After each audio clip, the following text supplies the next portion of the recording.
कई गो मर्डर के तोहरा ऊपर बा, खोजतिया पुलिस तोहरा जनवा के डर बा। काहे के डरावे दो कई गो मर्डर के तोहरा ऊपर बा, अच्छा है। खोजतिया पुलिस तोरा जनवा के डर बा। जा सुधर तोहर ठीक नहीं खे रासिए जान, रासिए जान। भले हो जाई, भले हो जाई हमरा के फांसीए जान, बाकी छोड़ब ना कोइला बदमाशीए जान। भले हो जाई हमरा के फांसीए जान, बाकी छोड़ब ना कोइला बदमाशीए जान।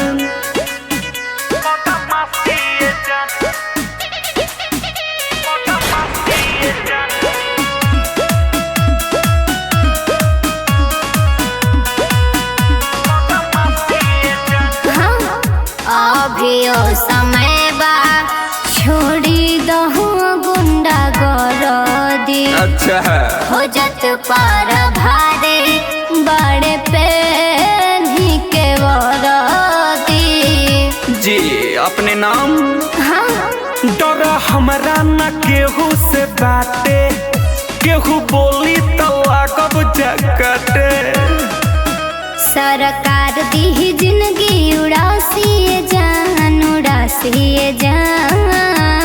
अरे आवे दो भले हो जाई, भले हो जाई हमरा के फांसीए जान, बाकी छोड़ब ना कोइला बदमाशीए जान। भले हो जाई हमरा के फांसीए जान, बाकी छोड़ब ना कोइला बदमाशीए जान।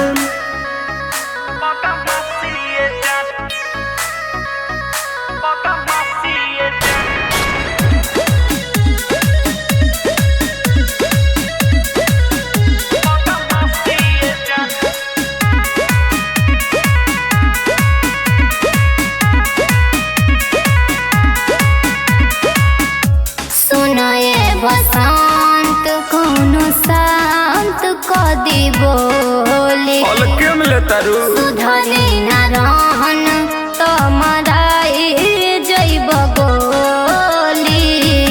मधेपुरा जिला के नाम सुन ले बारू।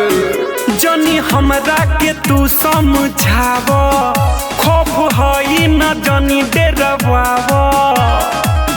गिरी समय तो बंद होई सांसिए जान, सांसिए जान। होखे दा भले हो जाई, भले हो जाई हमरा के फांसीए जान, बाकी छोड़ब न कोइला बदमाशीए जान।